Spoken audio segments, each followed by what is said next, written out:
Hola amigos, bienvenidos a mi espacio, soy David Parcerisa. Hoy hablaremos de lugares malditos, zonas sensibles del mundo en donde no es buena idea ni siquiera acercarse y mucho menos poner los pies en estos lugares. Hoy hablaremos de lugares considerados zonas portal, donde los fenómenos siniestros se acumulan y donde la tierra parece abrirse para descubrirnos la puerta al mismísimo infierno.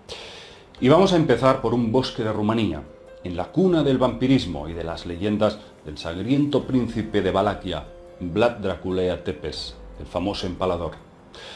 Yo no he tenido ocasión de visitar Rumanía, pero sí tuve durante muchos años acceso a muchos testigos rumaneses que me hablaron no solamente de leyendas, sino de hechos concretos que habían vivido en su infancia en Rumanía. Es muy misterioso todo esto, amigos. Algunos de estos testigos me relataron cosas tan alucinantes que casi no me atrevo a contarlo hoy aquí. Si acaso lo haré un día y será un videoprograma especial sobre vampiros o entidades extrañas, porque es muy difícil explicar lo que sucede exactamente en Rumanía. Es algo muy desafiante. Como os decía, nos centraremos en un bosque de Rumanía, el Hoia Baciu, situado a las afueras de la ciudad de Cluj-Napoca, en Transilvania. Lo que sucede en este bosque es sencillamente increíble. Sucede de todo y de todo un poco, pero bastante siniestro en conjunto. No es el lugar adecuado para hacer acampada ahí y pasar la noche, no. En este lugar hay avistamientos de ovnis, apariciones de extraños seres y todo un amplio abanico de fenómenos. Quien más sabe del asunto es el doctor Adrian Patrut, presidente de la Sociedad Rumana de Parapsicología. Este señor asegura que el bosque ya es popularmente conocido como el Triángulo de las Bermudas de Transilvania. Hay multitud de investigadores que durante décadas se han internado en este bosque para estudiarlo y se han topado con fotografías extraordinarias, como esta instantánea, en la que vemos detrás de un árbol un misterioso ente que no debería estar ahí. Se esconde detrás del árbol. O esta otra foto tomada en 1968, en la que vemos lo que parece un objeto luminoso. Aquí os muestro algunas otras más sorprendentes aún, que inundan los cielos estos extraños objetos. Bien, nada más entrar en el bosque, todos relatan que experimentan lo mismo. Una sensación atenazante recorre tu cuerpo. Ansiedad, náuseas, vómitos y una pérdida de la noción del tiempo. Parece que se apodera de la persona, haciendo que finalmente abandone el lugar casi enferma, desconcertada y sobre todo desorientada. Es como si hubiese una falla de tiempo. Algunas personas experimentan erupciones cutáneas, hinchazones en la piel, quemaduras e incluso arañazos, como si unas garras invisibles rasgaran tu cuerpo. Lo más curioso es que hasta los árboles parecen sufrir una extraña mutación. Son deformes, como si una fuerza desconocida los doblegara, nada más salir. Eso, sumado a que en algunas partes del bosque no nacen árboles, como podéis ver en estas fotografías, o sea, son zonas estériles, los investigadores consideran que en estos puntos la actividad paranormal es más intensa. Han aterrizado naves aquí, han dejado estéril el terreno. ¿Hay alguna radioactividad extraña? No lo sabemos. La sensación de los vecinos próximos es de que si entras demasiado tiempo en el bosque, no vas a salir. El nombre del bosque, Hoia Baciu, se debe a un pastor del lugar que hace siglos desapareció junto con sus 200 ovejas y nunca más se supo. Muchos turistas se acercan al bosque y relatan haber oído voces y haber visto cuerpos de personas caminando sin cabeza, auténticos espectros del más allá. Múltiples investigadores reportan que sus aparatos de grabación, cámaras o grabadoras, experimentan anomalías o interferencias, como si un campo electromagnético afectara sus pertenencias exclusivamente electrónicas. Otro lugar donde se cree que estaría una de las 7 puertas del infierno es en el cementerio de Stull, en Kansas City. Los lugareños aseguran desde hace siglos que el diablo se aparece 2 veces al año en este cementerio. Una en el equinoccio de primavera y otra en Halloween, 2 fechas bastante significativas. Por supuesto, muchos dicen que, bueno, no es que sea el diablo, sino que esas gentes vieron algo, probablemente un ente monstruoso que les recordó al diablo. Aquí se agolpan los testimonios de personas que, al entrar en este cementerio, se sintieron agarradas por manos invisibles, empujadas o zarandeadas. Algunas de estas personas se desmayaron, otras vieron apariciones de extraños seres. Los lugareños hablan de sucesos ocurridos hace siglos, como por ejemplo el ahorcamiento masivo en uno de estos árboles de brujas y hechiceras que fueron ejecutadas. Pero uno de los lugares considerados como portales al inframundo por excelencia está en Turquía, en la llamada Puerta de Plutón, en Pamukkale. En estas ruinas que vemos estuvieron los griegos. Ellos contaban que en esta gruta estaba la puerta que conducía al inframundo. Y los arqueólogos sí que es cierto que han descubierto varias cosas interesantes. Por ejemplo, cualquier animal que cruza esta puerta muere al acto. Antiguamente los griegos sacrificaban a los animales como ofrendas, simplemente metiéndolos dentro, ya morían. Los científicos creen que es debido a gases tóxicos que emanan de alguna cavidad interna. Se cree que es, concretamente, dióxido de carbono volcánico. El caso es que ahí, entre las piedras, se agolpan cadáveres de pájaros que intentan penetrar dentro. Ahí justamente es donde los romanos creían que estaba el templo del maléfico Plutón. Sin embargo, si lo que mata a los animales es realmente dióxido de carbono, ¿cómo se explica que antiguamente los sacerdotes romanos entraban dentro de la gruta acompañados de toros o vacas para sacrificar y solamente morían los animales?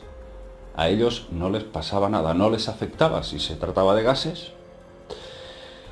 Y ahora nos vamos a China, en la llamada Ciudad de los Fantasmas, en Chengdu, a orillas del río Yangtze.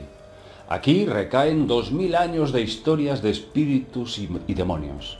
Un lugar donde las almas de los difuntos son devoradas por bestias del inframundo, como una especie de castigo por sus pecados en vida. Sobre la ladera de la montaña podemos ver una estatua de 138 metros de altura. Y lo más interesante está dentro. Dentro del complejo hay más de 70 templos. Aquí los veis. La tradición china considera que estos monumentos son portales que las almas de los muertos cruzan hacia el inframundo. A pesar de su aspecto siniestro, hay quienes aseguran que aquí acuden grandes maestros espirituales que, si consiguen vencer el miedo de este lugar, pueden llegar a alcanzar a través de la meditación y el taoísmo un estado superior de conciencia, pero solamente si son capaces de vencer el miedo. Otra supuesta entrada al inframundo estaría en Italia, en el lago Averno. Ahí, los griegos, nuevamente, estaban convencidos que debajo existía la gruta de la profetisa más poderosa, la Síbila Cumana. Y de hecho, los arqueólogos descubrieron cerca del lago las ruinas de la ciudad de Cuma. Ahí apareció la llamada Cueva de Síbil, de hasta 200 metros de largo.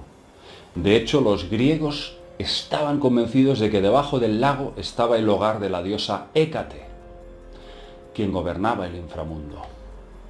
Pero sin duda no podemos olvidarnos de un enclave mítico situado en la República Checa, el castillo de Houska, construido en el siglo XIII.